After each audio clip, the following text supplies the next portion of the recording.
d'être venu. Merci.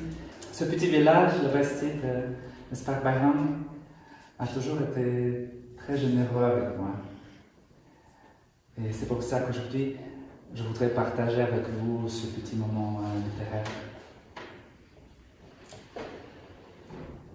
Car c'est ici que j'ai travaillé à mon livre et c'est ici que j'ai signé le contrat pour sa publication il y a quelques jours.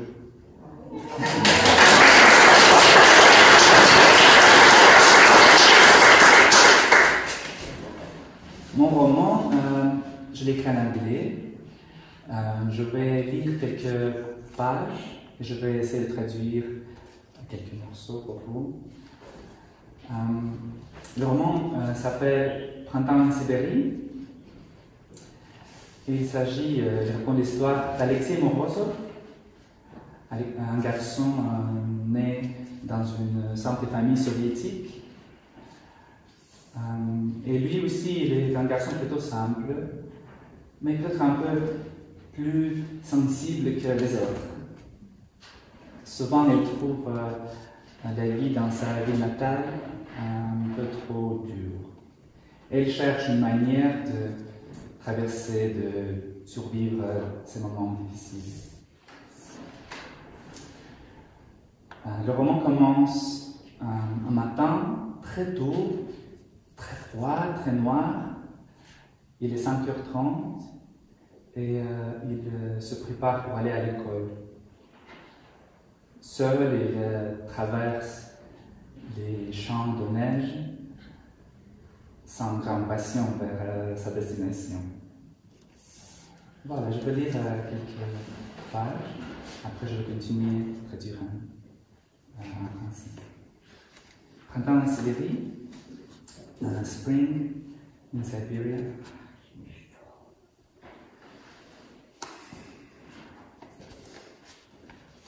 All the beauty of it, all the strangeness. Time with no clocks, space with no maps, destinations with no way of reaching them. So many questions, with no wise man to look back at you kindly, knowingly, and explain. The feeling of injustice, of someone's cruel decision or a stupid mistake. Who had the idea to come and live here? I've never felt at home here. I've always felt alien. Alien, that was my school nickname. I hated it, both the name and the school. I would wake up at 5:30. For classes started at 7:15, feeling that it wasn't me who should go through this day here, but perhaps someone else. Some other little boy perhaps must drag himself through the winter night all the way to the school 4 hours before the sun even started to light the sky. No, it was I. It was my mother's hand that would reach into the doorway, turn the lights on, then disappear. I would pull myself out of bed, walk to the bathroom. The face I found reflected in the mirror was absent, pale, swollen. It was as if I had melted into the background, as if I didn't yet exist. Ice cold water on my face, firm dry towel. I would have breakfast with my dad. Thin little biscuits with engraved little houses. I would put butter on one, stick another biscuit to it, just as my father did. He would slurp his tea noisily, waiting to protect no one inside. After breakfast, I put on all my clothes. A sweater and a school jacket, a pair of trousers and double socks, my violin key, my mittens, a thin knitted hat and a thick bushy scarf, and then a huge fur hat on top of that. a grey Astrakhan fur coat that my mother had cut and made for me out of her own.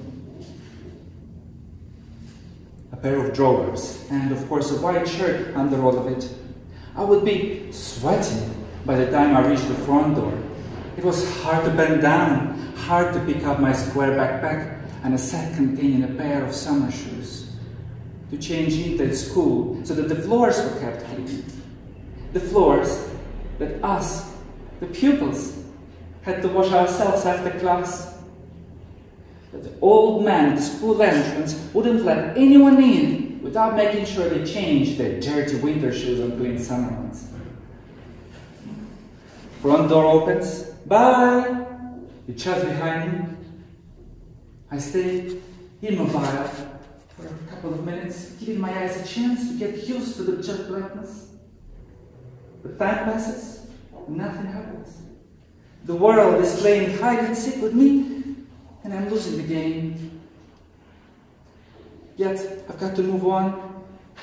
With my left foot, I try to feel the next step ahead of me before immersing myself completely into the jet blackness. One level, I did it. Another. Why? Why is it always so dark in this staircase? 5 floors without a single lamplit? Why, every time some nice neighbor installs a new bulb, does it lie shattered in pieces by the next morning? Do other people like things that way? Me? No, I'm scared. I cannot feel the next step. I hold tight to the railing. I remember how one such devilish morning I was going downstairs when, instead of the soothing firmness of the next step, my foot became immersed in something soft, something squashy and rubbery. My next heartbeat was so intense that it lifted me up the ground and dropped down the whole level. What was that? It's only Vasa, my father told me in the evening with a laugh. Vasa, from the 2nd floor. His wife doesn't let him in when he is drunk. Vasa? Why did my dad laugh about it? There was nothing funny about my foot sinking into the swamp of that Vasa. Not without relief, I reached the ground floor downstairs. There is a hall of sorts, and I hate crossing it, because it always smells so nasty. Stale alcohol, bubble gum, and urine. The teenagers hang around there each night, and no one kicks them out because they know there are no other places for the teenagers to go. Why don't they simply stay at home and read something? I don't understand. Finally, with my both hands stretched out in front of me, I reach for the freezing, heavy door downstairs. The cold that comes through my mittens. I push at the door. Nothing happens. I push it harder and harder. Only a stream of cold air comes through the narrow opening, but the door won't open. With the entire weight of my tiny body, I push at the door. Whoosh! It flips open. The sudden blow to my face. I can't breathe. The night wind, the wind smashes into you so unexpectedly that you're like gasping for air. You don't want to inhale this freezing air. It's too cold to be inside you. All you want to do is to muffle your face deeper inside your scarf, step forward and give yourself up completely. The snow is sharper than any needle. The wind is more powerful than any turbine. It hurts, but you've got to move on.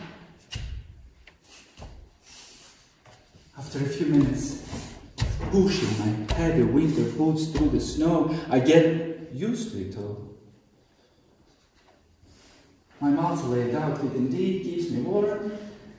There's only one way ahead of me.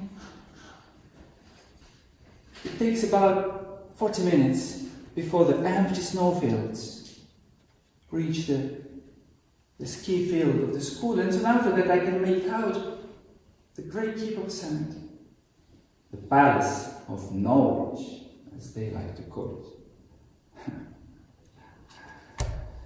To entertain myself on that path to knowledge, I often play a game I invented one morning. It requires me to shut my eyes completely while walking. To be honest, I think I only invited that day because it was warmer for me, with my head covered entirely by the scars on the head. And I don't need to look around to know what's there. One straight line, only as wide as the steps of the early workers who had walked there this morning. One big empty field covered entirely by diamonds. No sounds, no lights, no people.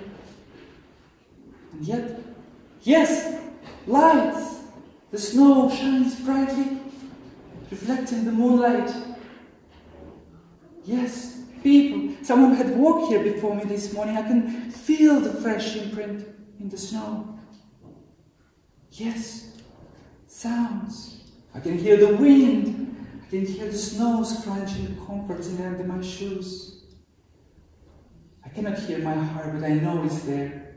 This tiny organ, deep inside me, that keeps me warm every day, even on a cold, sunless day like this one. I keep on pushing the snow, snow that's whiter than the white, snow that's never grey or yellow, for it has never touched the soil, and therefore is pure, always pure. And you, too, stay that way by walking above it.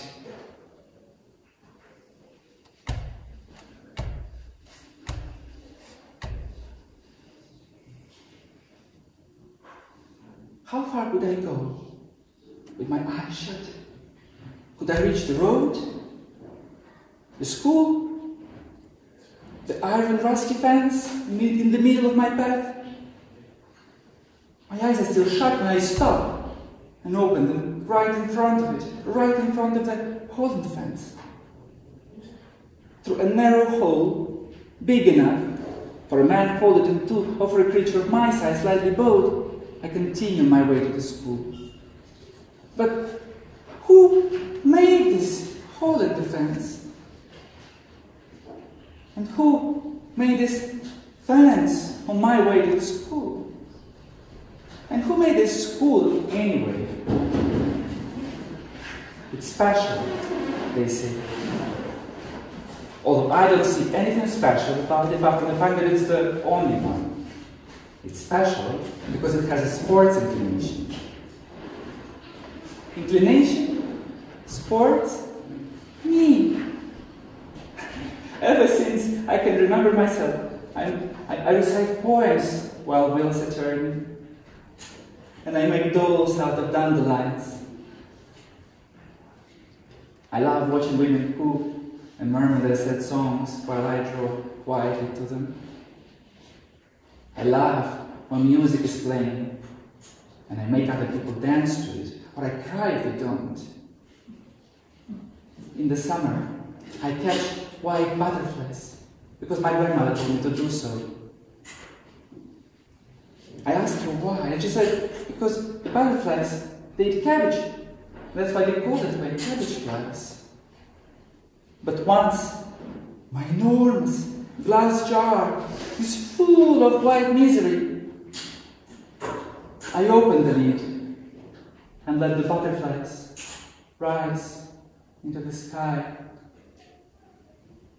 I can still remember how above me the air, this white cloud, melts away. But sports, I couldn't care less about sports. Anyway, today is my lucky day, minus 27, no sports outside.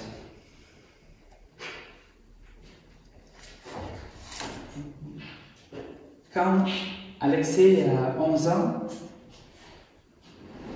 il découvre un petit livre de poèmes dans la bibliothèque de son école. Le livre d'Anna Akhmatova. Ce jour-là, en rentrant chez soi, il remarque que le soleil est plus doux, plus chaleureux, plus fort. Il regarde autour de lui les montagnes de neige ont commencé à fondre, et il y a des fleuves à chaque côté. Le printemps en Siberia. Pour la première fois cette année, Alexei enlève son bonnet et ouvre le petit livre. E il lit. Молюсь оконному лучу, он тонок. Молюсь оконному лучу, он светит, тонок, прям. Сегодня я с утра молчу, а сердце пополам. На подоконнике моем зеленела медь, но так играет луч на нем, что весело глядеть. Такой невинный и простой в весенней тишине, но в этой храме не пустой, он словно праздник золотой и утешение мне. Sa grand-mère essaye encore une fois de lui apprendre comment être religieux. Mais la religion est un sujet tabou dans l'Union soviétique. C'est peut-être pour ça que les poèmes deviennent pour Alexei une sorte de prière. Quand il a peur, quand il ne peut pas s'endormir, quand il est triste, quand il se réveille, il les récite par cœur dans sa tête silencieusement et il se sent un peu mieux. Quand Alexei a 16 ans, son camarade d'école lui dit qu'il l'aime. C'est un choc. Il ne sait pas quoi faire. Qu'est-ce qu'on répond? Comment on peut réagir?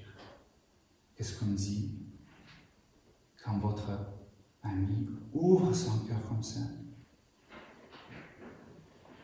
Une nuit,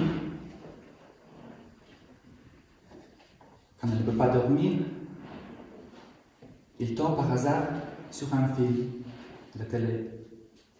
Un film avec le nom bizarre, L'éclipse totale. Un film américain avec Léo DiCaprio. Alexei a toujours aimé Léo DiCaprio, c'est pour ça qu'il a commencé à regarder ce film. Le film racontait l'histoire de la vie, de la relation, de l'amour, de deux poètes français, Paul Verlaine, c'est qui Paul Verlaine? Arthur Rimbaud, c'est qui Arthur? Mais c'est là, c'est cette nuit qu'il comprend qu'il n'est pas seul dans ce monde. Arthur Rimbaud devient un de ses poètes préférés. Arthur Rimbaud, qui a écrit « On n'est pas sérieux quand on a 17 ans. Un beau soir, loin de beau, et de la limonade, des cafés tapageurs au lustre éclatant, on va sous les tilleuls verts de la promenade. Les tilleuls sentent bon, dans les bons soirs de juin, l'air est parfois si doux qu'on ferme les paupières. Le vent chargé de bruit, la vie n'est pas loin, a des parfums de vie, un parfum de bière. Voilà qu'on aperçoit un tout petit chiffon d'azur sombre encadré d'une petite branche piquée d'une mauvaise étoile qui se fond avec de doux frissons, petites et toutes blanches. Nuit de juin, 17 ans, on se laisse griser, la sève et du champagne et vous monte à la tête. On divague, on se sent aux lèvres un baiser qui palpite là, comme une petite bête. Le cœur fou, Robinson à travers les romans, lorsque, dans la clarté d'un pâle réverbère, passe une demoiselle au petit air charmant, sous l'ombre effrayante du repos de son père. Et comme elle vous trouve immensément naïve, tout en faisant de trotter ses petites bottines, il se tourne, alerte d'un mouvement vif. Sur vos lèvres alors meurent les cavatines. Vous êtes amoureux? louez jusqu'au mois d'août. Vous êtes amoureux. Vos sonnets là font rire. De vos amis s'en vont. Vous êtes mauvais goût. Puis, un soir, l'adoré a daigné vous écrire. Ce soir-là, vous rentrez au café éclatant, vous demandez des bords pour la limonade. On n'est pas sérieux quand on a 17 ans et qu'on a des tilleuls verts sur la promenade.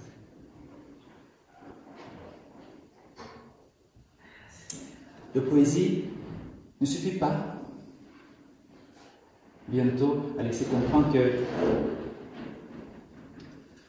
pour vivre en liberté, pour vivre en sécurité, il devra partir, il devra quitter son pays natal, il devra quitter ses parents, il devra quitter sa langue, sa culture, il devra quitter. Et c'est là, en préparant son départ, il découvre Joseph Brodsky, le poète qui était jugé, torturé, emprisonné et finalement exilé par le gouvernement soviétique. Maintenant, je vais lire ce dernier poème et ensuite je vous invite à venir à la muse et prendre un verre avec nous. Le poème s'appelle La chanson de l'innocence.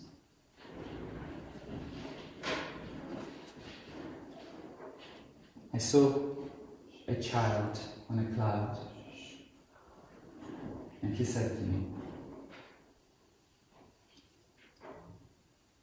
мы хотим играть на лугу в пятнашке, не ходить в пальто, но в одной рубашке.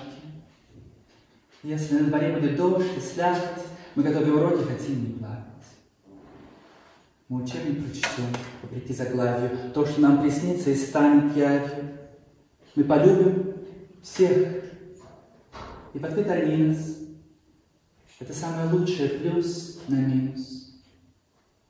Мы в супруге возьмем себе дев с глазами и тигелами, а если мы девы сами, то мы юноши стройных возьмем в супруги и не будем чаять души друг в друге. Потому что у куклы лицо в улыбке. Мы, смеясь, свои совершим ошибки. И тогда живущие на покое мудрецы нам скажут, что жизнь такое. Наши мысли длиннее будут с каждым годом. В любую болезнь победим модом. Мы тяжелые брошки приколем к платье. Если кто без денег, то мы заплатим. Мы построим судно с винтом и паром, целиком из железа и с полным баром. Мы взойдем на борт и получим визу, и увидим Акрополь и Мона-Лизу. Потому что число континентов в мире с временами года числом 4 перемножит, и баки залит горючим. 20 мест поехать куда получим. Соловей будет петь нам в зеленой чаще. Мы не будем думать о смерти чаще, чем ворона, в виду огородных пугал. Согрешивших мы сами и станем в угол. Нашу старость мы встретим в глубоких креслах, в окружении внуков и внучек. Если их не будет, дадут посмотреть соседи в телевизоре гибель шпионской сети. Как нас учат книги, друзья, эпоха, завтра не может быть так же плохо, как вчера. И слово «сей» писатель в темпе следует нам пасатель. Потому что душа существует в теле. Жизнь будет лучше, чем мы хотели. Свой пирог мы зажали на чистом сале. И будет так вкуснее. Нам так сказали.